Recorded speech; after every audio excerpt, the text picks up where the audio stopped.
और भरत मेरे दोनों बेटे एक समान हैं, कोई भेद नहीं है। और चल श्रृंगार करके आ। केकई हार लेकर के आगे बढ़ी और क्या बोली, कहने लगी कि ये हार ले और श्रृंगार करके आ। एकदम से मंथरा पीछे हट गई और क्या बोली कि यह हार तुम्ही को शोभा दे और दासी लाल चिन्ह मार दी है।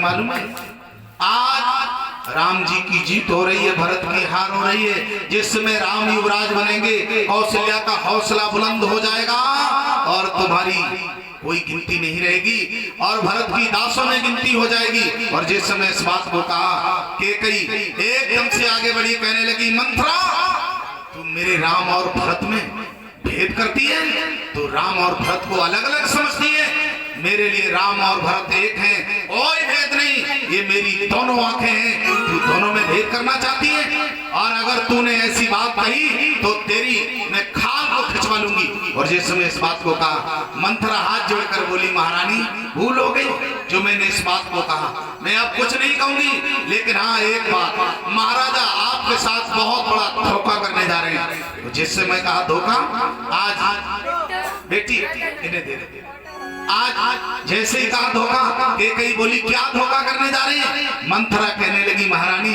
तुम्हें नहीं मालूम है, मैं तुम्हें याद दिलाती हूँ जिस समय महाराज ने आपके साथ में विवाह किया था आपको कोई वचन दिया था। केकई ने सोचा, बोली क्या वचन दिया था। आज मंथरा कहने लगी सुनो वो मुझे याद है, क्योंकि मंथरा केकई की बड़ी मुंह लगी दासी है, ये केकई के पीहर से आई थी साथ में। और मंथरा कहने लगी सुनो महारानी, और क्या बोली कि कुछ याद तुम्हें आता होगा जब विवाह किया था राजा।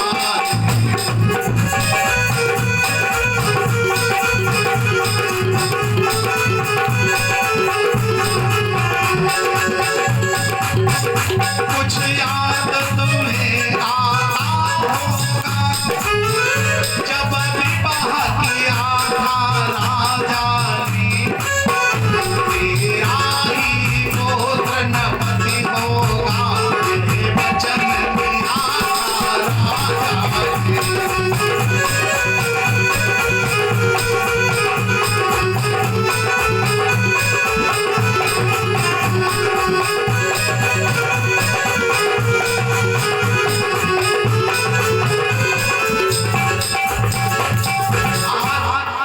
मंथरा कहने लगी आपको याद आता होगा जिसमें महाराजा दशरथ ने आपके साथ में विवाह की बात करी, आपने मना कर दिया, कहा हम आपके साथ में विवाह नहीं करेंगे, आपके घर में दूसरी रानी है। महाराजा दशरथ ने ज्यादा जिद की तो आपने कहा हमारी एक शर्त होगी। तो महाराजा दशरथ ने कहा था क्या, तब आपने कहा था कि जो मेरे द्वारा पुत्र जन्म लेगा आप उसको ही युवराज बनाएंगे। तो महाराजा दशरथ ने कहा था ठीक है। केकई कहने लगी हाँ ये बात बिल्कुल सच है, जब विवाह किया था तो कहा था कि हम तुम्हारे पुत्र को युवराज बनाएंगे, लेकिन मंथरा राम भरत में कोई अंतर नहीं, हमारे लिए दोनों ही बराबर हैं, वो राम को युवराज बना दे हमें कोई दुख नहीं। आज मंथरा कहने लगी महारानी दुख तो हमें भी नहीं है, अब दुख इस बात का है वो राम को युवराज बनाते, लेकिन कम से कम तुम्हें पूछ तो लेते। केकई एक बात बताओ, हम राज्य किसे दें, तुम्हें पूछा भी नहीं और नहीं पूछते कोई बात नहीं, सबको बुलाया, सबके लिए सूचना भेजी गई। भरत और शस्त्रघ्न बेचारे ननिहाल में हैं, उन्हें बुलाया भी नहीं गया। अब केकई की बुद्धि घूम गई। केकई ने कहा मंथरा तेरी बात तो बिल्कुल सच, महाराजा दशरथ राम को युवराज बनाते, ये मैं भी चाहती हूँ राम युवराज बने, लेकिन उन्हें मुझसे पूछना चाहिए था। उन्होंने मुझसे पूछा क्यों नहीं? ये वचन मुझे दिया था, वो मुझे पूछते कि कहीं मैं किसको राज्य दूं, तो मैं कह देती राम को राजा बनाओ। उन्होंने मुझे पूछा क्यों नहीं? एकदम से मंथरा कहने लगी, महारानी अब आपकी जो समझ में आए, अरे चाहे भरत राजा बने चाहे राम, कोई नृप हमें कहानी और चेरी छोड़ न हुई है, हम तो दासी रहेंगे। और महारानी महाराज तुम्हारे साथ में कितना बड़ा धोखा करने जा रहे हैं। अरे देवासुर संग्राम के 2 वरदान आज तक नहीं दिए, जब वो राज्य छोड़ देंगे उनका कुछ नहीं रह जाएगा। और फिर तुमने वरदान मांगे, भला फिर तो क्या देंगे तुम्हें? कई कहने लगी, मंथरा तेरी बात बिल्कुल सच, अब तू बता हमें क्या करना चाहिए। घूम गई बुद्धि, और जिस समय बुद्धि घूमी मंथरा कहने लगी, महारानी अब आप ही सोचो क्या करना है, जो तुम्हें करना होगा। कहना ही नहीं, तू मेरा हित चाहती है, आज मेरी समझ में आ गया। महाराजा बहुत बड़ी चाल खेल रहे, अब तू बता मुझे क्या करना चाहिए। मंथरा कहने लगी, महारानी बहुत सुंदर समय है, आज अपने 2 वरदान मांगो।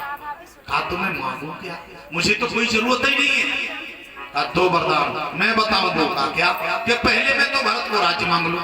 कहा ठीक है मांग लूंगी। और कहा दूसरे में राम के लिए 14 वर्षों का वनवास। केकई के पैरों तले की जमीन खिसक गई, केकई थरथरा गई, कांप गई। केकई बड़े कोमल शब्दों में बोली, मंथरा राम बड़ा भोला है, राम बड़ा कौसा है, बहुत सीधा है, 14 वर्ष वन में कैसे व्यतीत करेगा। हे मंथरा अगर तू कहे तो मैं 2-4 महीने का वरदान मांगू। बोली ना, एक दिन भी कहूं नहीं। अच्छा नहीं मानो तो तुम्हारी मर्जी हो, वो करो। कहा नहीं तू बता। अब पूरे 14 वर्ष का वनवास, और वो भी ऐसे नहीं, जब महाराजा दशरथ आए तुम गोप भवन में जाओ, और जब महाराजा दशरथ आए तो उन्हें प्यारे पुत्र राम की सौगंध खिलाना, और जब वो राम की सौगंध खा जाए तब मांगना। कहा ठीक है। और आज यही हुआ। और क्या हुआ कि वह पुष्पलता जैसी काया उस समय उजाड़ हो गई।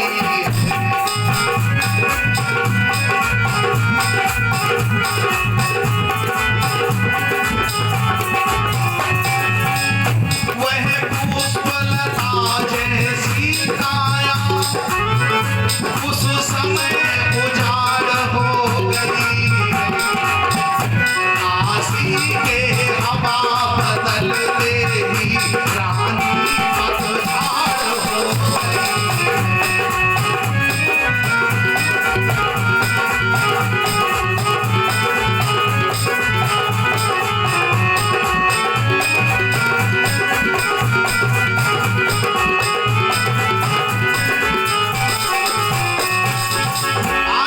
जैसे मंथरा ने समझाया, केकई की समझ में आ गया। वो पुष्पलता जैसी काया पतझड़ हो गई। सारे गहने आभूषण उतार करके रख दिए, बालों को खोल लिया, और केकई कोप भवन में चली गई। जिस समय कोप भवन में पहुंची, इधर महाराजा दशरथ ने विचार किया, आज राम युवराज बनेंगे, चलो चल करके सबसे पहले केकई को सूचना देते हैं। महाराजा दशरथ केकई को बहुत प्यार करते थे, और आज जिस समय केकई के महल में आते हैं, चारों तरफ देखा केकई दिखाई नहीं दे रही है। मंथरा बैठी है, मंथरा से पूछा केकई